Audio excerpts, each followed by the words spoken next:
What was I doing again?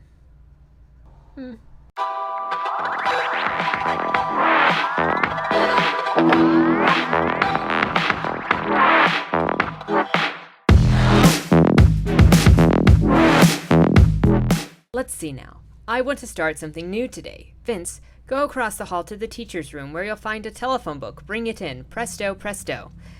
Vince returns in a moment with a thick Manhattan telephone directory.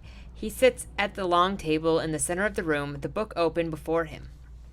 Last week, Vince, you met a beautiful girl at a party, and she said, I'm having a party next Saturday night, and if you want to come, my family is in Europe, so you can stay all night. Do you like that? Yeah. Good. Now, you wrote her name and address down on a slip of paper, but you lost it. Fortunately, you remember her name. It's K.Z. Smith, and she lives in Manhattan on the east side in the upper 70s. Now, do you have a good reason to look up her address? Yes. I want to spend the night.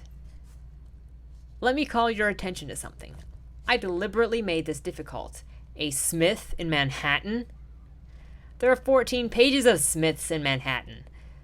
Another difficulty is the reason why you have to find her, or else I'll spend Saturday night alone. That was a little portion from Sanford Meisner's book on acting. You might not know this, but I studied the act of verbal bullshitting as my bachelor's degree. That's right, I studied theater as an undergrad. And one of the things that they have you focus on is, what does your character want? Whether you've got a big role or a little role, a walk-on, or you're on stage pretty much the entire time you're there, your character wants something. That's what gives a play action. If a character doesn't want something, then you just end up with people kind of meandering around a stage with no tension, no action, no movement. A lot of novice playwrights end up writing stories where the characters are just sitting and talking and basically giving a bunch of exposition while talking to other people who should probably know the stuff, or it just doesn't add anything. On my first role at university, I was a manservant named Roger. I had dirt smudged all over my face and a curly perm with a little ponytail in the back. This is like a period piece to some extent, and I was just a manservant with stockings and a vest. My name was Roger, and I had 3 lines. I said, "This way, sir. This way. Right away." And it was just this way, sir. And I opened door, and I brought Fabio into the room, and then I walked off the stage. But even if those were my only lines, and I did come on stage again later as a servant while we were getting kind of told how to be better. I remember picking my nose. I needed to know what kind of life that character lived. What kind of person was he? Because if I knew the goals and the personality of that character, then I would know how he would act on stage. I could embody him more, and I could give a more honest performance. I could make it more interesting. So when I was Roger, I had determined that Roger was this type of character who was kind of lazy, as a manservant would be, kind of, dirty. I didn't shower that much as the character. And he tried to get away with whatever he could for not working and getting as much of the mistress's food as he could when she wasn't looking. So before I came on stage, before the doorbell rang with Fabio on the other side, not real Fabio, but a guy playing a Fabio-style character, I was prowling for food. And then the doorbell rang, and I was like, oh, shoot, I have to go do my job. And then I let him in, and then I probably ran away to go look for more food, especially now that I knew the mistress was going to be busy talking to this man. And that was it. Because we don't only exist when we're interacting with somebody else. And if we're a central character, we've always got a goal. That's kind of why we're the central character, because we're always doing something. If your central character is just kind of meandery, then there's not going to be much action or drama to the story. Not that you can't have a story where the character, everything is just happening to the character, but stories where stuff's just happening to the character and the character's not actively involved are harder to sell to get people invested in because the character's not even invested in their own story. And this goes the same for characters in a novel. One thing that I'm finding happens a lot in novels is that characters are kind of placed in scenes for no actual purpose because it doesn't create tension, it doesn't create movement, and there's actually no conflict at all.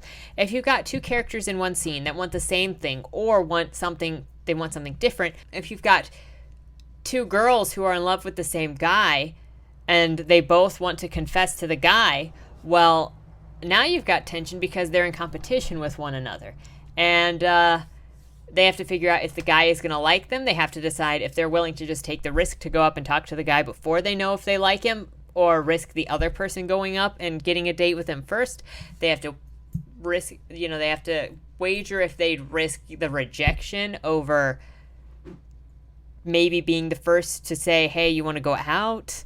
Do they have the confidence to do that? Do they have to build the confidence to do that? And the story of building the confidence to ask somebody out that you're interested in can also be part of the story. We don't all start out with the abilities that we need. And in fact, part of exceptional storytelling is having the character go through a personal journey where they change as they go. Character sheets that we were given for character development, one of the things always asked, what is the character's golden objective? And the golden objective is basically a golden string of a specific objective that pulls them through the whole story.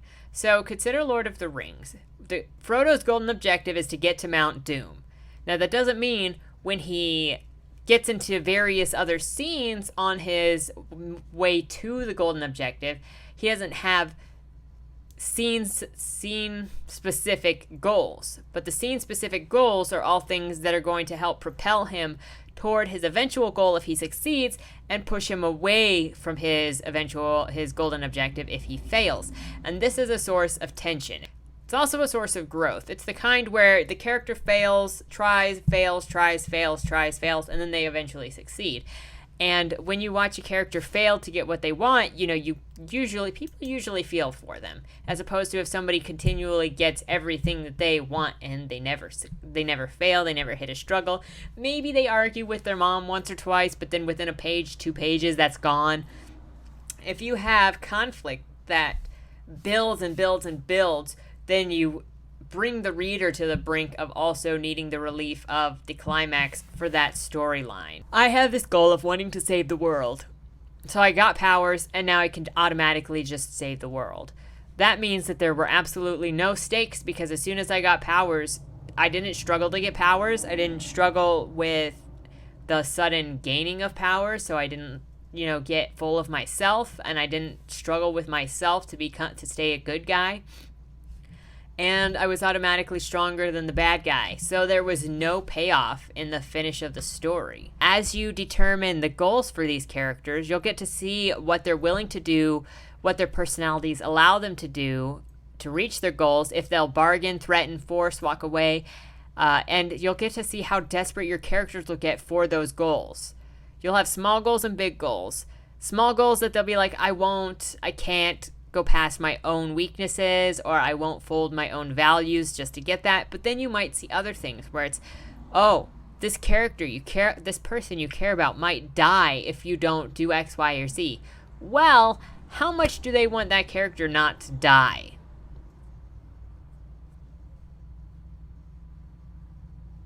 As you push your character more and more into a corner and force them into a more desperate situation, you find out really where the limitations on their personality are. Goals can change throughout. There should be a goal from scene to scene, because a goal for a character gives the character a focus. It gives the story a focus, and it gives the story a movement. If the character needs to get through this garden by the end of this scene because she's in a garden maze, then you've got an action for her to do to keep the story moving. However, if she's just kind of at a garden, nothing's happening. And everybody else in that situation is just going to be meandering everywhere. She's not there for anybody. She's not doing anything. And as the reader, we're going to sense that. And we're going to sense that there's no movement or reason And we're going to ask, why are we reading this?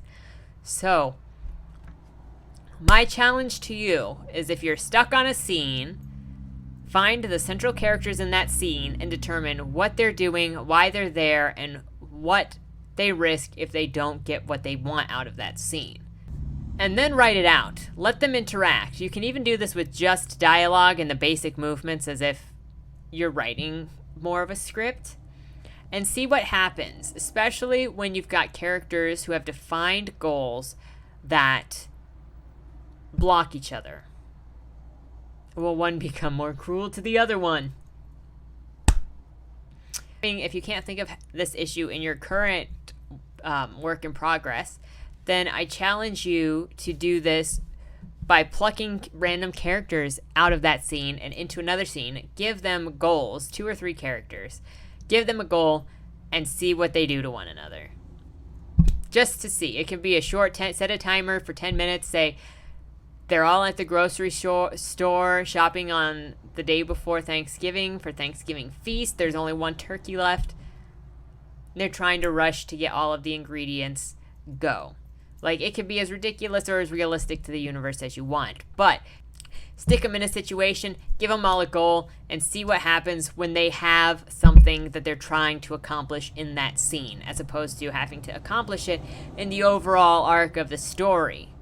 I'm telling you, it'll help you complete a scene in a completely different way. If you try it, let me know in the comments down below, or head over to my website to email me, which is linked also in the description down below. If you have any subjects you'd like me to talk about craft-wise, book-wise, book recommendations, just leave them in the comments below. What do you think about creating motives and goals for your characters in every scene?